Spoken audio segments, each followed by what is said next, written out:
आप देखना शुरू कर चुके हैं लाइव पब्लिक। 2024 के सियासी जंग से पहले 23 का सेमीफाइनल कौन जीतेगा, नरेंद्र मोदी या राहुल गांधी। आज हम इस वीडियो पर बात करेंगे, इसी पर बात करेंगे कि 2024 का जो सियासी रन होने वाला है, उससे पहले जो 2023 का चुनावी सेमीफाइनल हो रहा है 5 राज्यों में, उनमें कौन कितना आगे है। क्योंकि 2 राज्य, मध्य प्रदेश जहां बीजेपी सत्ता में है और छत्तीसगढ़ जहां कांग्रेस सत्ता में है, आज वोटिंग हो गई और 3 राज्यों में इसी के साथ चुनाव समाप्त हो गया। मध्य प्रदेश की सभी 230 सीटों पर आज सत्ताधारी कांग्रेस के सामने छत्तीसगढ़ में सरकार बचाने की चुनौती है। 7 नवंबर को 20 सीटों पर चुनाव हुआ था और 17 नवंबर को आज सभी 70 विधानसभा सीटों पर मतदान हो गया और इसी के साथ 90 सदस्यीय छत्तीसगढ़ विधानसभा में सभी सीटों पर मतदान हो गया है। भूपेश बघेल हो, बीजेपी के अरुण साव हो, डिप्टी सीएम टीएस सिंहदेव हो, पूर्व सीएम और बीजेपी के कद्दावर नेता रमन सिंह हो, सबकी सियासी किस्मत ईवीएम में कैद हो गई है। छत्तीसगढ़ में राज बदलेगा ये रिवाज, ये वक्त बताएगा। वैसे छत्तीसगढ़ में पिछली बार कांग्रेस ने 63 सीटें जीती थी 90 में से 68 सीटें और बीजेपी को महज 15 सीटों से संतोष करना पड़ा था। बीजेपी को लगभग 32-33% और कांग्रेस को करीब 43% वोट मिला था। अगर बात 2008 की कर लीजिए तो 2008 में बीजेपी सत्ता में आई, करीब 50 सीटें जीतकर 39% मत शेयर के साथ। कांग्रेस 37 पर सिमट गई 39% मत के साथ। 2008 में रमन सिंह दूसरी बार मुख्यमंत्री बनते हैं बीजेपी की तरफ से, 90 सदस्यीय सीटों में फिर 50 जीतते हैं, इस बार 40% वोट के साथ। कांग्रेस 39% वोट के साथ 38 पर सिमट जाती है। 2018 का नतीजा तो आप जानते हैं।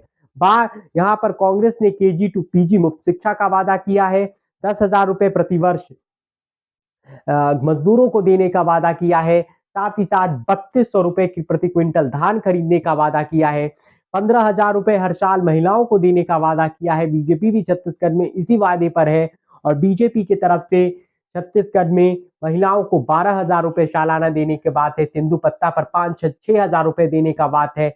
इसके अलावा 3100 रुपए प्रति क्विंटल के दर से धान खरीदने का बात बीजेपी ने किया है। बीजेपी ने भी कई सारे वादे बनाए हैं, लेकिन छत्तीसगढ़ से जो जमीनी हकीकत है वह ये बता रहा है कि छत्तीसगढ़ में कांग्रेस कंफर्टेबली सरकार बनाने की स्थिति में दिख रही है।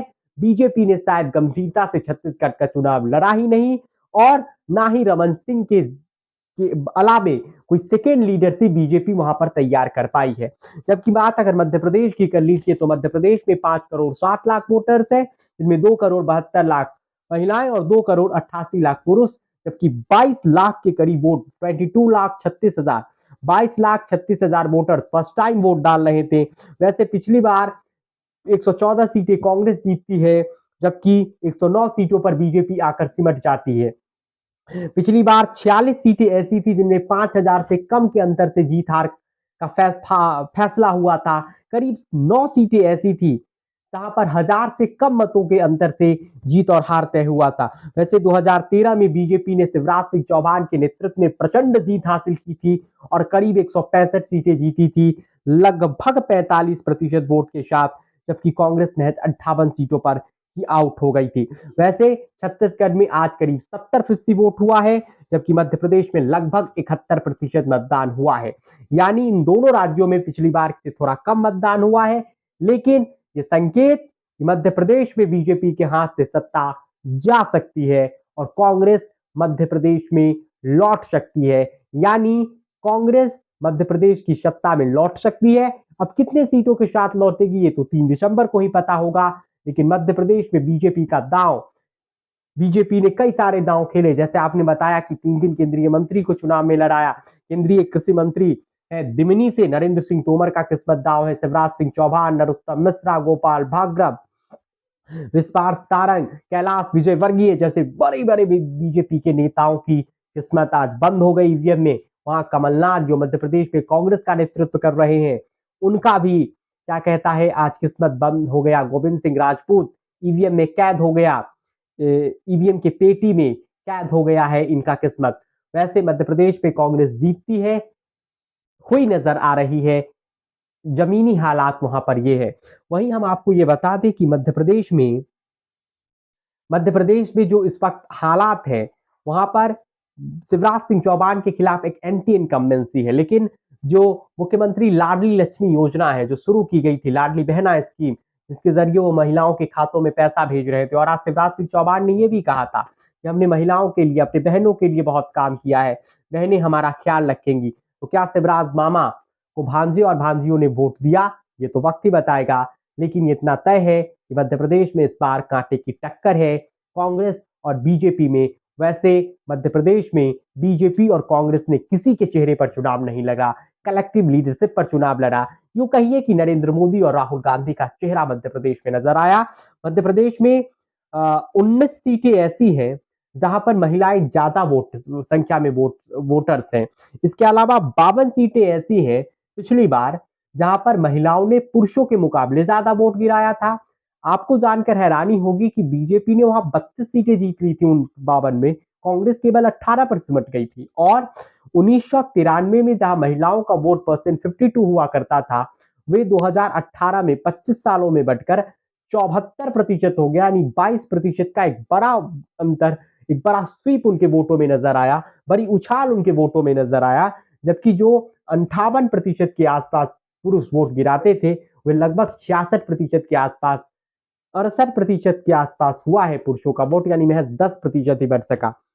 वैसे मध्य प्रदेश में शिवराज सिंह चौहान के हाथ से सत्ता फिसल सकती है, इस सर्वे में ऐसा ही कहा, जमीनी हालात ऐसा ही है। और जो आज वोटिंग हुआ है उससे संकेत यही है कि छत्तीसगढ़ में कांग्रेस लौट सकती है, लेकिन कांटे की टक्कर बीजेपी और कांग्रेस में। मध्य प्रदेश में भी कांटे की टक्कर, लेकिन मध्य प्रदेश में कांग्रेस सत्ता में लौटती हुई नजर, सत्ता में बीजेपी से सत्ता छीनती हुई दिख रही है। बीजेपी का लगातार 5वीं बार मध्य प्रदेश का चुनाव जीतने का सपना अधूरा रह सकता है। और इन चुनावी नतीजे नरेंद्र मोदी और राहुल गांधी के सियासी भविष्य पर, उनके सियासी पारी पर बेहद असर डालेंगे। हम इससे जुड़ी हुई सभी जानकारियां आप तक पहुंचाते रहेंगे। इस वीडियो में फिलहाल इतना ही, लेकिन 2024 के लोकसभा चुनाव से पहले 23 के सेमीफाइनल के नतीजे बीजेपी के पक्ष में फिलहाल छत्तीसगढ़ और मध्य प्रदेश के नतीजे आते हुए नहीं दिख रहे हैं। वोटिंग पैटर्न यही कह रहा है और जमीनी हालात वही बता रहा है। लेकिन बीजेपी को नरेंद्र मोदी के उस करिश्माई चेहरे पर भरोसा है और बीजेपी हालांकि दोनों राज्यों में कांटे की टक्कर कांग्रेस को दे रही है। वीडियो आप लाइव पब्लिक पर देख रहे थे, चैनल को सब्सक्राइब कर लीजिए।